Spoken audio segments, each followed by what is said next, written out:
आज हम लोग डब्ल्यूबीसी का दूसरा पार्ट ए ग्रेन्युलोसाइट्स की चर्चा करने वाले हैं। ए ग्रेन्युलोसाइट्स को हम लोग अकण कोशिका या मोनोन्यूक्लियर कोशिका भी कहते हैं, ये हम लोग बाद में जानेंगे। फिलहाल ए ग्रेन्युलोसाइट्स जैसा कि मैं बता रखा हूँ, ए का मतलब ही होता है ऑब्सेंट और ग्रेन्युलोसाइट्स यानी कि ग्रेन्यूल्स यानी कि कण उस सेल्स में बिल्कुल भी नहीं पाए जाते हैं, तो रंगने का कोई सवाल ही नहीं पैदा होता। ठीक है, तो यह वहां पे उनके जीव द्रव्य में, जहां ये सेल्स हैं उनके जीव द्रव्य में कोई भी कणिकाएं देखने को नहीं मिलती हैं, इसलिए इसे हम ए ग्रेन्युलोसाइट्स या अकण कोशिका कहते हैं। यह इसका जो केंद्रक होता है वो अपालित होता है।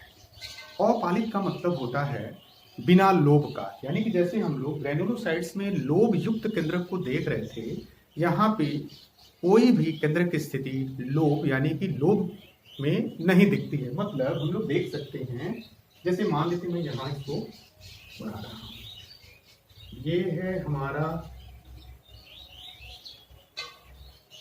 इसमें केंद्रक जो भी होगी, केंद्रक की जो भी स्थिति होगी, ये बिना लोब वाली होगी, बिना लोब वाली होगी, बिना लोब वाली होगी। ये आपका साइटोप्लाज्म हो सकता है और ये आपका न्यूक्लियस हो सकता है। ये साइटोप्लाज्म और ये न्यूक्लियस की स्थिति होगी, माने बिना लोब की, कोई उसमें अलग से 2 या 3 पॉली नहीं होती है। इसलिए यहाँ पे आप समझ सकते हो कि एक ही न्यूक्लियस का स्ट्रक्चर की तरह की स्ट्रक्चर दिख रही है, इसीलिए इसको हम मोनोन्यूक्लियर सेल्स यानी कि इस पूरे को सेल्स कहते हैं, कह सकते हैं। अब बात आपको स्पष्ट हो गई होगी कि इसे हम मोनोन्यूक्लियर कोशिका क्यों कहे हैं, यानी कि इसके अंदर कोई भी केंद्रक लोब में नहीं है, अपालित होती है। यह 2 प्रकार की होती है। क्या सेल्स 2 प्रकार की होती हैं, एक को हम लोग कहते हैं लिम्फोसाइट्स और एक को कहते हैं मोनोसाइट्स। तो लिम्फोसाइट्स क्या होता है, तो लिम्फोसाइट्स बच्चों, ये जो लिम्फोसाइट्स होता है, देखो ये पहली स्थिति है कि इसको हम लोग कहेंगे लिम्फोसाइट्स, और यह जो लिम्फोसाइट्स होती है इसकी संख्या सबसे अधिक होती है इस डब्ल्यूबीसी वाले ए ग्रेन्युलोसाइट्स की कोशिकाओं में, जो 20 से 40% तक हो सकती है।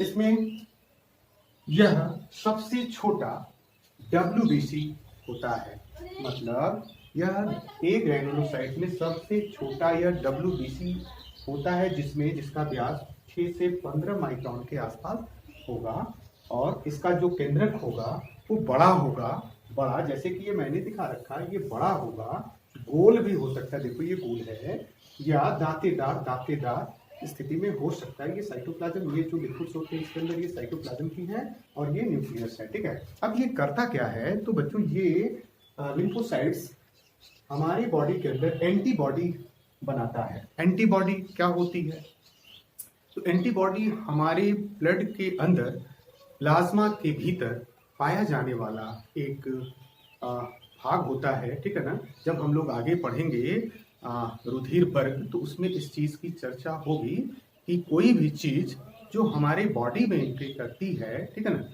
ब्लड के भीतर, ठीक है, तो यह उसके प्रति एक सुरक्षा कवच का निर्माण करता है। ठीक है, तो इसे हम लोग आगे अपने लेक्चरों में देखने वाले हैं। ठीक है, तो यह इसका काम ही होता है एंटीबॉडी का निर्माण करना। यह 2 प्रकार का होता है, यह 2 प्रकार का होता है। कौन, तो ये लिम्फोसाइट्स जिसे हम लोग कहते हैं बी लिम्फोसाइट्स, और एक को कहते हैं टी लिम्फोसाइट्स। ये बी लिम्फोसाइट्स जो प्रायः कोशिकाओं के बीएम यानी कि बोन मैरो से निर्मित होती है, इसलिए इसको बी लिम्फोसाइट्स कहते हैं। और टी लिम्फोसाइट जो कि इसका दूसरा भाग है, टी लिम्फोसाइट, तो ये टी लिम्फोसाइट जो होती है ना, वो हमारे थाइमस ग्लैंड से, थाइमस ग्लैंड जो हमारी बॉडी में होती है, इसमें यह जाके परिपक्व होती है, इसलिए इसको वहीं से टी सेल्स या टी लिम्फोसाइट्स का नाम दिया जाता है। अब यदि इनके कार्य के बारे में हम लोग जानेंगे, तो इनका काम ही होता है क्या, तो शरीर की प्रतिरक्षा के लिए जिम्मेवार, शरीर की प्रतिरक्षा के लिए यह जिम्मेवार होती है, यानी कि सुरक्षा का दायित्व इनके ऊपर है। और दोनों, एक ही नहीं, यह दोनों हमारे शरीर के प्रतिरक्षा के लिए प्रतिरक्षा के लिए यानी कि एंटीबॉडी बना करके हमारे शरीर को सुरक्षा प्रदान करती है। ये बी लिम्फोसाइट और टी लिम्फोसाइट। केंद्रक की स्थिति क्या होती है, ये भी हम लोग देख लिए। इसका दूसरा वाला भाग होता है जिसे हम लोग मोनोसाइट्स कहते हैं, यानी कि यह है मोनोसाइट्स। साइट्स ये है मोनोसाइट्स, और यह सबसे बड़ी संख्या में इसके अंदर यानी कि डब्ल्यूबीसी में पाए जाते हैं। सबसे बड़ी संख्या में होते हैं और सबसे बड़े होते हैं और संख्या में कम होते हैं। ध्यान दीजिएगा, यह सबसे बड़े आकार में होंगे और संख्या में कम होंगे। इनका व्यास तकरीबन 15 से 20 माइक्रोन के आसपास होता है। ठीक है, इनमें जो केंद्रक की स्थिति होती है वो घोड़े के नाल की तरह की होती है, जैसे हम लोग दिखाएं। ये सेल्स है और घोड़े की नाल या सेम का बीज हम लोग ऐसे जो दिखता है इस तरह की आकृति में इसके अंदर का न्यूक्लियस होता है। ये साइटोप्लाज्म वाला भाग है, साइटोप्लाज्म वाला भाग, और ये इसका न्यूक्लियस है यानी कि केंद्रक है।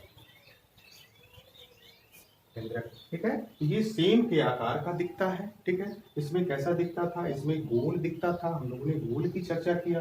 ठीक है, इसमें सेम के आकार या घोड़े के नाल की तरह की केंद्रक की स्थिति होती है, और यह भी हमारे ब्लड के अंदर सक्रिय भ्रमण करता रहता है, पूरी तरह से घूमता रहता है। और जो भी बैक्टीरिया या फॉरेन पार्टिकल में वायरस वगैरह जो भी हमारे शरीर में ब्लड में एंट्री किए हुए रहते हैं उनको फैगोसाइटोसिस का काम करता है, माने उनका भक्षण करता है। यानी हम कह सकते हैं ये दोनों ही हमारे बॉडी के अंदर सुरक्षा का दायित्व लिए हुए हैं। इसलिए एक चीज और जान लीजिए, यही कारण है कि ये मोनोसाइट्स को हम लोग मैक्रोपोलिस भी कहते हैं। एक और पॉइंट आप ले सकते हो, मैक्रोपोलिस भी कहते हैं, जबकि लिम्फोसाइट्स को हम लोग क्या कह सकते हैं, तो लिम्फोसाइट्स को हम लोग माइक्रोपोलिस भी कहेंगे।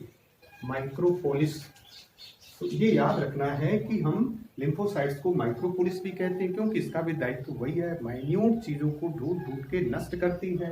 ठीक है, यह थोड़ा बड़े पार्टिकल्स को भी ढूंढ लेती है, ये उससे छोटे पार्टिकल्स को भी ढूंढ के उनका खात्मा करती है या खाने का काम करती है। तो इस तरह से हम लोगों ने ग्रैन्युलोसाइट्स और ए ग्रैन्युलोसाइट्स को पूरी तरह से पढ़ा। हम अपने लेक्चर में अब ब्लड प्लेटलेट्स की चर्चा करेंगे, तब तक के लिए